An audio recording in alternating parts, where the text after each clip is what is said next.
E aí, pessoal, tudo bem? E essa semana eu atentei para uma coisa nos livros que eu estou lendo, que é sobre a questão do futuro, de como se pensar o futuro. Existem duas correntes que pensam o futuro de formas diferentes, uma na perspectiva da escassez e outra na perspectiva da abundância. A primeira vez que eu tomei ciência disso foi quando eu estava lendo esse livro aqui, ó, o Free, Chris Anderson. Então ele fala sobre como os economistas, principalmente o pessoal lá no século XVIII, pensavam que seria o futuro, né?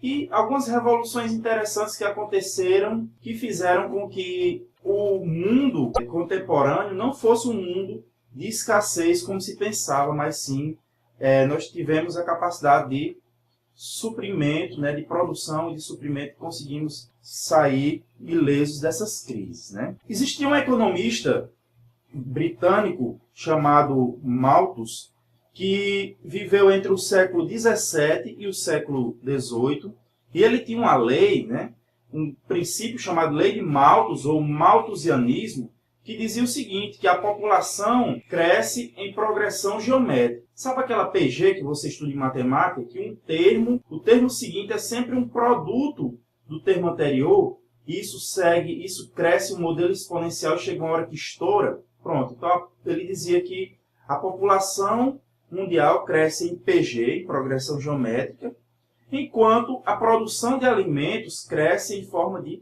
PA, progressão aritmética, onde cada termo é a soma de uma razão ao seu antecessor.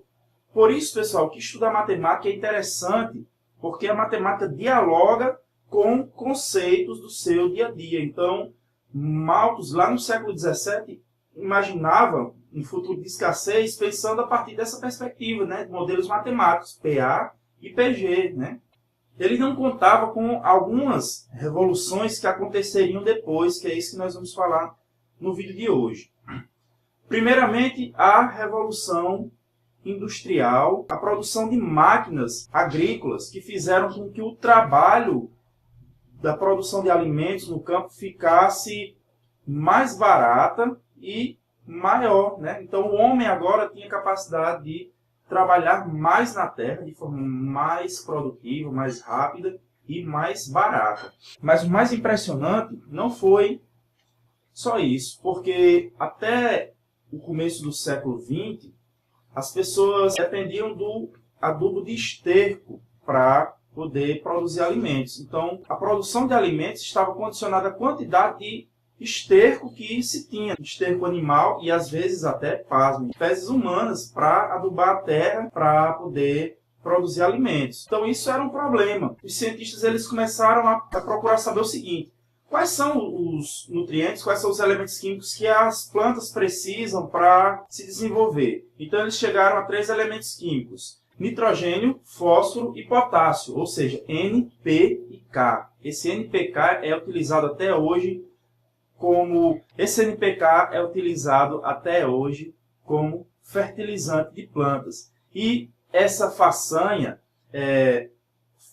possibilitou que o homem deixasse de depender da produção de esterco animal e pudesse fertilizar a sua produção de alimentos de forma sintética.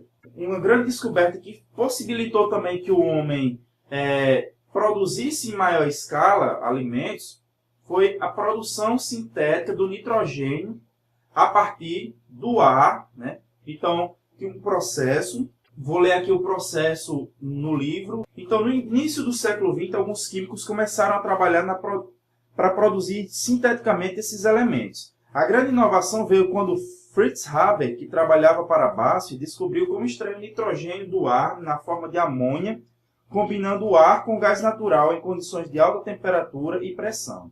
Comercializada por Carl Bosch em 1910, o fertilizante barato à base de nitrogênio, além da súbita disponibilidade, recebeu os créditos por evitar tão prevista catástrofe malthusiana ou crise populacional.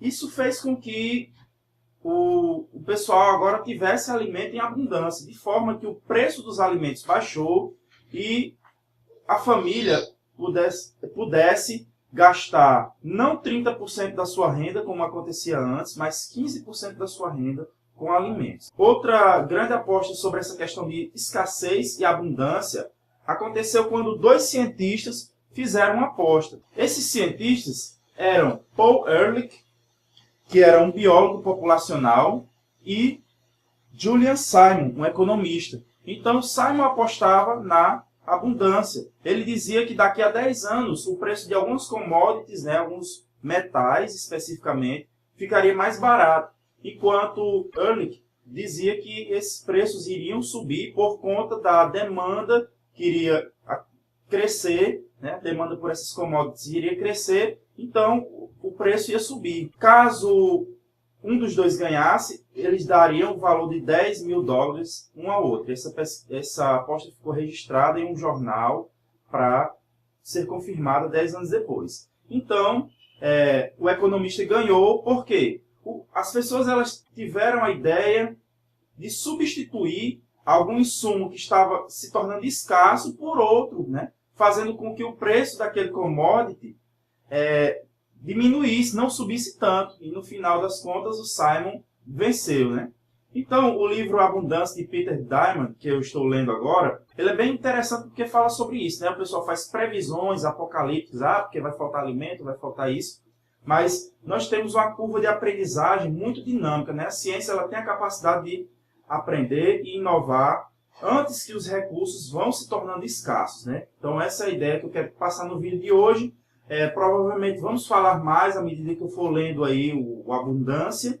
E deixa aí nos comentários o que foi que você achou, qual é a sua ideia, o que você espera para o futuro, se é de abundância ou se é de escassez, tá bom? Vou ficando por aqui, um forte abraço e até a próxima.